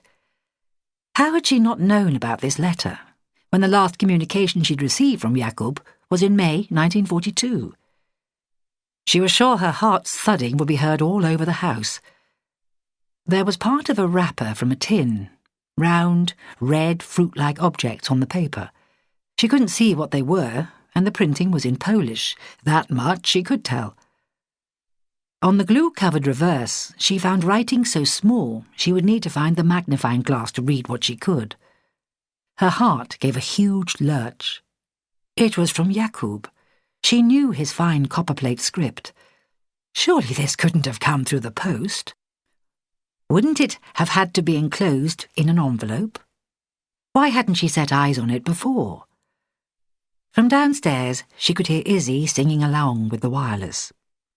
Her voice was lusty and carried well, though out of tune. How had these fragments of letters come to be strewn beneath the bedspread? Dorothy picked up another partly chewed missive. This time, it was a printed postcard. "Dear Dorothy, I have just arrived in Hanover. This field service postcard says in German, I am a POW. I am well and in Germany. Jakub." She let it slip from her fingers. Hanover? But she'd had no idea where he was. She picked up a crumpled letter. The beginning and end of the page were missing, but she could see once again it was Jakub's handwriting. There were too many holes in the paper for her to be able to read more than, "Last letter from you in April. I am in hospital. My arm, a small wound. Keep in touch with regimental headquarters in London." Dorothy spread out the pages and envelopes. Her muddled brain was still trying to make sense of the fact that these letters had been delivered after she'd thought she'd had the last letter from her beloved Jakub. Why had she not known of their existence? Dorothy couldn't help herself. She read the information in those scraps of paper again and let out a single scream that had Izzy rushing upstairs and bursting into the room. "Dorothy, whatever's the matter?" Immediately Izzy saw what Dorothy had in her hands. She put her arms around her. The sounds were terrible, like those of an animal in pain. Amazingly, Dorothy didn't shake her away. It's possible. Jakub's alive, Dorothy said, when the comfort of Izzy's arms had soothed her enough to talk without sobbing. All this time, I thought he was gone, dead, and now it might not be so. She looked into Izzy's eyes. Do you know where these pieces of paper have come from? Izzy looked guilty, then said hesitantly, I fell asleep this morning with Alfie, and he got into your mum's wardrobe. You came back, and then there was the V2. I only had time to hide these. I was more worried about Alfie. She gave a strangled sob. I meant to come and sort them out, but with the raid and then the washing, I forgot. Dorothy said, Do you know what this means? Izzy shook her head. I never examined the pieces. Never had time with you, yelling up the stairs at me and moaning Minnie doing her bit. Izzy was breathless. I took the bits off Alfie and didn't dare put them back in the wardrobe for fear May would discover I hadn't been looking after her little one properly. Alfie is my child. The silence was almost deafening. Alfie belongs to me, repeated Dorothy. Izzy, obviously shocked, stared at her. Then she picked up one of Dorothy's hands and whispered, Tell me. Dorothy took a deep breath. Mum and I were living in Portsmouth. One night, I went to Kimball's dance hall with a friend. I met Jakub with some of his Polish mates. They had a weekend army pass. He walked me home. We met up again, and it wasn't long before I fell in love with him. My dad had been killed in action. He was in the Navy, and my mum was going round the bend with grief. She was pregnant from Dad's last home leave. It was a shock. She thought she was over all that business, but her little boy was born dead. Izzy pulled her hand away from Dorothy's to stroke back strands of hair that had escaped the scraped-back bun. Oh, how awful, she said. Awful's not the word, said Dorothy. I was worried for her sanity. What happened? Jakub was going to be sent to Camberley. I'm not making excuses for myself or my behaviour, but one night we went too far. By the time I knew I was expecting, I'd received this letter. She patted the pillow that covered it. He never knew he was going to be a father when he went away. She stared hard at Izzy. So there I was, pregnant and unmarried. All the neighbours would be pointing their fingers at me. I'd be ostracised, lose my job. I was working at Lyons then in the tea shop. Mum came up with a way out of our problems. Chapter 40. Dorothy saw that Izzy was confused. It sounded like the best way out of our difficulties. I had the baby and we moved to Southampton. It wasn't hard to rent this place. The owners had gone into the country to escape the bombing, you see. She stared at Izzy. From the moment we arrived, Mum pretended Alfie was hers. She lavished all the care and attention on him that she couldn't give to her own baby. I got a job on the narrowboats. Dorothy gulped. To tell the truth, I couldn't bear to be around and watch my son being loved so much, while I had to take a back seat and pretend he was my brother. Did Jakub find out about the baby? I'd written to him. I had what I thought was his final letter before he went abroad. There was no reply to any of my letters. I believed him to be dead. She looked at the horror on Izzy's face. Maybe you have no idea what it's like to be an unmarried mother. People can be vicious. Come on, Dorothy. I come from Gosport. Life's no easier there. Are you pointing the finger at me? Not at all. I don't know where you got the courage to do such a brave thing. Dorothy breathed a sigh of relief. I couldn't bear it if you judged me, she said. I wondered at you looking at Alfie with such love in your eyes, but I could see sadness as well. Izzy paused. May goes to great lengths to stop you getting too involved with him, doesn't she? Dorothy shrugged. She gave me a new start without all the tongue-wagging. I cried a lot, thinking Alfie would be called a bastard. Mum's idea seemed the ideal answer. and it was helping her get over the shock of first losing Dad, then her own child. Alfie's not forward for his age, especially with walking and talking. But when he began calling her Mum and me Doo-Doo, oh, how that hurt. But there's no other way. I have to put up with it. I work to keep the home going. Izzy was staring at her. I see what you mean, but your Jakub might very well be alive in that prison camp. The enormity of the situation wasn't lost on Dorothy. It also means my mother has been keeping letters from me. Again silence descended. Only their breathing could be heard in the small back bedroom. First, you have a right to look in her wardrobe and see if there's anything else she's hiding from you. Izzy's voice was clear. Normally, I'd say you shouldn't look at her private stuff, but this is different, isn't it? She pulled Dorothy up from the bed. Dorothy said, Even if there's nothing else of mine there, I'm going straight over to the park and having this out with her. Izzy held her back. Don't be foolish. What's the point of that? You shouldn't really argue in front of Alfie. Things are bound to get heated.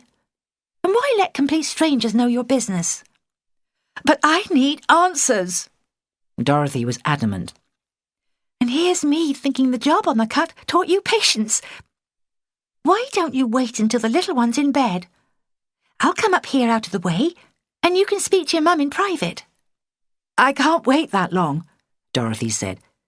Of course you can. If anything, the longer you wait, the more you'll cool down. Besides, like I've already said, she's your mum, and anyone can see how much she loves you and Alfie. Dorothy stared at Izzy. The young woman was right.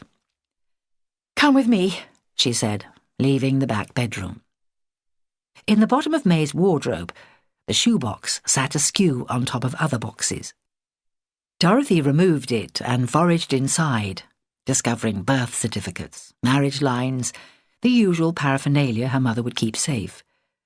The rent book was up to date, and there was also a blue post office savings book. She flicked open the pages and looked at the large amount credited. Look at this, Dorothy said. I'm ahead of you. See who she's saving the money for? May had been putting money away for Dorothy every week since she began work on the narrowboats. Dorothy saw her own name on the book, which meant she alone could withdraw the money. She gasped. Why would she do this? Because she's your mum and she loves you. I don't know how many times I have to say that before it sinks into your head. I feel guilty now, said Dorothy. Maybe you should. Izzy was putting everything back into the box. Just remember to listen to her side of things. She should have given me my letters. Dorothy was insistent. Izzy ignored her. It looks like the box had fallen down, she said. I'm sure the door wasn't locked, so it was easy for Alfie to get at it while I slept. Dorothy heard the guilt in her voice. While you slept, she repeated. But there aren't any more letters here for me. No, said Izzy. And I think she meant you to have those sometime, or she'd have destroyed them. Well, they're torn up now. Not by May, Izzy said. And she didn't exactly hide them where they'd never be found, did she? What makes you so clever? Dorothy was being sarcastic. Dealing with Charlie, said Izzy. Dorothy looked at her. She saw the glisten of tears in the younger woman's eyes and remembered all the awful things that had happened to Izzy. No wonder Steve-O had wanted her to have peace. Izzy closed the wardrobe door on its secrets and took Dorothy's arm. Let's go downstairs. Everything looks better after a cup of tea, doesn't it? During the evening meal, Izzy tried her best to make conversation go with a swing. The wireless was belting out dance music, and May was chatty with the pair of them. She'd baked a few scones, and they ate them with the last of the jam from the garden's small Victoria plum tree. Maybe, Izzy thought, May was used to Dorothy's moodiness. After all, there were times on the boat when Dorothy was quiet and thoughtful. Of course, she knew the reason for her friend's silence now. Izzy admired Dorothy for her patience. May put Alfie to bed. When she returned, Dorothy gave Izzy a look that meant she was to make herself scarce. I'm going to bed as well. Think I'll read for a while. John Steinbeck's The Moon is Down has me gripped. As she passed Dorothy, she whispered, Be careful. Think about what your mother means to you. Izzy was reading when the raised voices floated upstairs. She prayed that whatever the outcome between mother and daughter, the little time they had left before she and Dorothy visited Izzy's mum in Gosport would be peaceful. After a while, the house became silent. Izzy eventually slept. Izzy woke the next morning to breakfast in bed. Dorothy, already dressed, sat beside her. Come on, wakey wakey, we're going to Gosport today. I thought that was tomorrow, said Izzy sleepily. No, and I want you up and dressed quickly after you've eaten that. It was a plate of fried potatoes, scrambled powdered egg and bread. Izzy shifted herself into a sitting position. She remembered why she'd gone to bed early last night. It was obvious Dorothy hadn't come to bed at all. She wondered where and if she had slept. With the warm plate now on her knees, Izzy asked, You're very chirpy. What happened when you confronted May? Just then May called up the stairs. We're off now. You'll be gone by the time we get back. Dorothy went to the top of the stairs. Bye, she called. Then, coming back into the bedroom, she said, I blew a kiss from you to both of them. Izzy heard the front door open, heard the pushchair scrape over the step, and then May called again. I did the ironing, but leave it until you collect the rest of your stuff. Izzy heard the door slam. She put down her knife and fork. This is only the second time you've ever cooked me breakfast in bed, and I'm not eating it until you tell me what happened. Dorothy sighed. Well, I started on her all blustery and wanting to know the ins and outs. Izzy looked expectantly at her. Mum said, if Jakub was in a German prison camp, I doubt you'd ever hear from him. The prisoner's letters home are seldom posted. That's what she said. You'd go on hoping and hoping. I didn't want that for you, love, she said. I was shocked when, after all that time of you having no replies to the letters you wrote one day, an envelope arrived with several bits and pieces tucked inside. At first I was going to post it on to you, but I wanted you to live your life to the full. Not go on hoping as I did, only to find your dad didn't come home after all. Dorothy's face crumpled. A tear made its way down one cheek. I waved the remains of the letters at her and said, but it wasn't your decision to make. And what happened next? Mum told me she soon felt she'd made the wrong decision. But she didn't know how to tell me without me blowing up, storming away and taking Alfie with me. Dorothy got up and began pacing the bedroom. She was right. That's what I would have done yesterday, until you told me to calm down and listen to her. I thought of how she'd stopped people pointing their fingers at me as an unmarried mother. She's always been there for me. She said maybe she hadn't been thinking straight after she'd lost her own baby. But after her decision to make me live every day as if it were my last, she found it harder to hand over the letters. But she kept them because, as you said... Dorothy stopped pacing and stared at Izzy. She intended to give them to me at some point. The money? She's put as much away from me as possible for a new start after the war, when I'm not needed on the narrowboats, and in case Jakub does, by some miracle, return. Izzy transferred the breakfast tray to the floor. How do you feel about that? Dorothy sat down again on the edge of the bed. Families do the strangest things in the name of love. You stopped me alienating myself from my mother, and I'll always be grateful for that. I don't think she knew my love for Jakub was so strong. Together, she and I are going to try to discover his whereabouts. Izzy eyed the cup of tea on the bedside table. And where did you sleep last night? Dorothy coloured. With my mum. listening to Alfie snoring, she said. Look, I've got you to thank for your good advice. That's why I think we should go and see your mum a day earlier. She'll be missing you. Besides, a little space will do me and my mum a world of good. What does May think about writing to the War Office? And what happens if Jacob is one of the lucky ones to survive and return home? Mum said, there's room enough within this family for us all to love Alfie. If his dad ever comes home, there'll be even more love. Chapter 41. Oxfordshire, 1945. Elsie glanced through the front window. She was keeping an eye open for the rest of her guests. Daffodils were in full bloom in the garden. A small bell hung from the branches of the little cherry tree. Though she couldn't hear it from where she stood, she knew it was jangling sweetly in the wind. Her face lit with pleasure when she saw 3 figures nearing her front gate. The little boy's eyes focused on the bell, and he turned excitedly to his mother, who bent and whispered something that made him laugh. Elsie rushed to her front door, pulling it open. Hello, she cried. It's so lovely to see you again.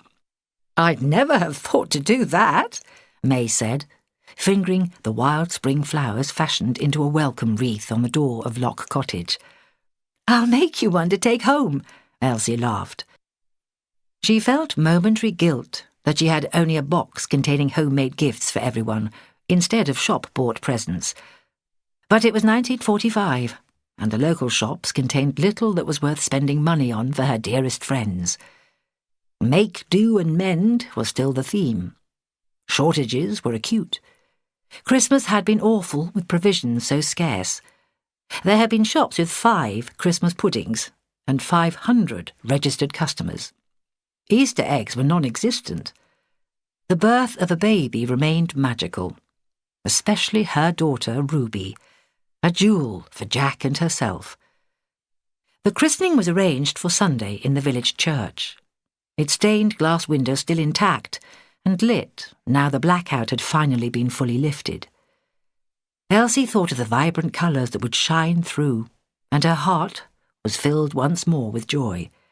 She was longing to hear Dorothy's news. Come in, come in. She threw her arms around Dorothy and practically dragged her, May and Alfie, indoors.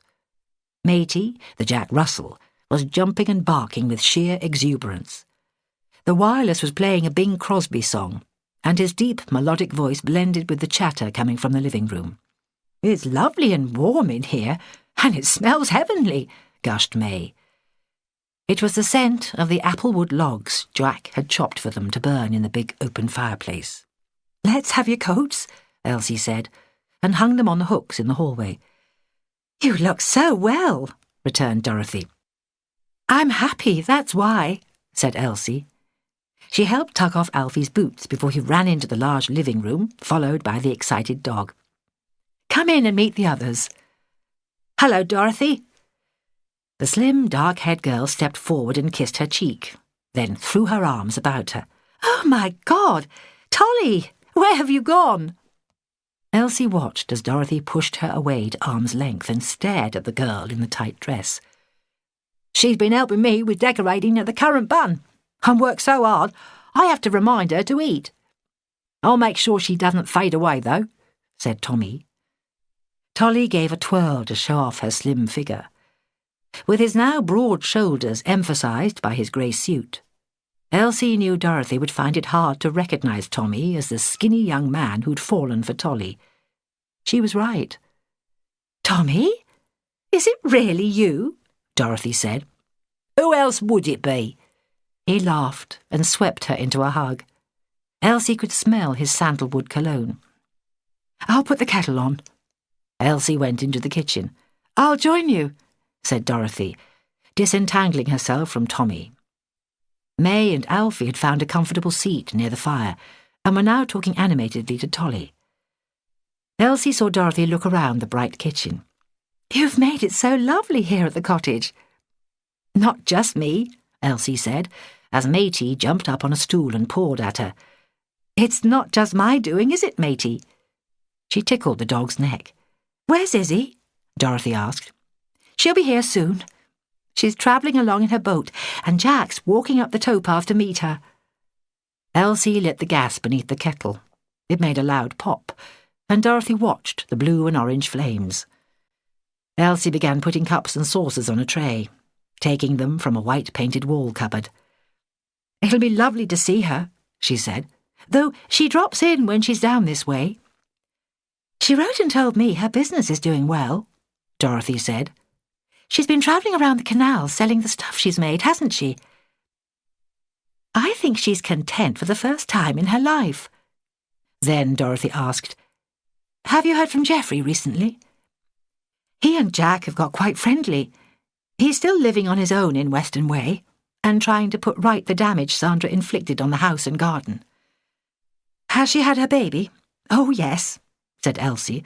"A little boy. Geoffrey said Sandra finally admitted the child's father is an American sailor she met in the Gosport pub." She frowned before she continued. "Anyone can see Geoffrey's not the father, but he settled some money on her and found her a rented flat in the town." "He wasn't so bad after all, was he?" said Dorothy. "Jack doesn't think so. He's asked him to be Ruby's godfather." "No! Would I lie to you?" Elsie laughed. It took her a while to get her next words out, and you won't believe it.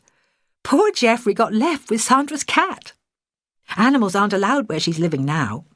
Fluffy and Geoffrey were sworn enemies, but apparently they've learned to tolerate each other. Fluffy even sleeps on Geoffrey's bed. You couldn't make it up, could you? I heard the Queen thanked all the women who had done men's jobs throughout the war. "Makes me feel proud of you all," Dorothy said. "Of course, my job won't last now, the war's over." Tommy poked his head round the door. "Jack won't be long. Izzy's boat's just gone through the lock. I had a sneaky peek out the front door, and they're tying up. If it's all right with you, I'd sooner have a beer than tea." "And no doubt Jack'll join you," agreed Elsie. "Help yourself from that barrel." She nodded towards a wooden cask on a stand by the kitchen's whitewashed wall. "Jack's tapped it ready for when guests come after the christening." She opened another cupboard and took out 2 glasses, handing them to Tommy. "How are you getting on with your new recruits?" Elsie asked Dorothy. "They're all right. Not a patch on you lot. Life is certainly quieter than it was with you. If you remember, after you left, Izzy and Tolly signed on for another trip. Christmas we had extra rations. 1.5 pounds of sugar each, 8p worth of meat and half a pound of sweets." She laughed. "Remember the sugar that burst from the crate in Limehouse and Tolly made apple pies?" Elsie wiped her eyes. "Oh, that pie was lovely," she said. "I wrote and told you Sonny got married, didn't I?" "I haven't come across them yet on the cut. You said his wife is a shy little thing. Not so shy or little that she couldn't give him a black eye for staying out all night in Birmingham." Dorothy poured the boiling water into the brown teapot. "Gypsy wives don't stand for any nonsense," she said. "Is this a private party or can anyone join in?" "Izzy!" Her red hair had grown longer, and she had it tied back with a green ribbon that matched exactly the colour of her long skirt. Her knitted top was as cheerful as her wide grin. She held up a white, lacy baby's dress, taken from a brown carrier bag. "I finished it." Elsie couldn't help the tears that spilled from her eyes. "Oh, it's beautiful. Just look at all that fine stitching. Jack," she called, "come and see your daughter's christening gown." "No need to shout, love. I'm right here." Jack pushed his spectacles up the bridge of his nose. He stood in the doorway, and his smile was just for her. Elsie knew she was the luckiest woman alive. He touched the gown. Beautiful. There was genuine awe in his voice and eyes. "Where's that tea?" "Just come in, Tolly." "I'll take the tray through, shall I?" Tommy had filled 2 glasses with beer. He winked at Jack and added them to the tray, picked it up, and disappeared into the living room. "Do you think Tolly knows she's got a good bloke there?" Jack asked. Oh, I think so. They're talking about getting engaged. Elsie put her hand over her mouth. Oh, dear, I'm stealing their thunder. I think they're going to announce it tonight. Jack, called Tommy, what do you reckon to old Adolf killing himself then? Damn good show if you're asking. Jack walked into the living room where Izzy was now pouring tea. Started out painting and selling postcards and ended up being responsible for the deaths of some 30 million people. What did Churchill call him? A bloodthirsty gutter snipe, returned Tommy, taking a mouthful of beer. Ah, that's good. Should be. The publican of the Black Cow owed me that, Jack confided. I've got some news I'd like to share with you, Dorothy broke in. Are we all together? But first, I'd like to say how grateful I am for your support, friendship and understanding about my own problems that, finally, my friends, I shared with you. She had in her hand a letter and began to read to the hushed room. Darling, the Germans have agreed to surrender Belsen to the British. One of the guards was at least human and has posted letters for us. He was severely reprimanded by the camp commandant. We have knowledge of evacuation, repatriation to rest camps in England. I pray I live to see you again, Dorothy.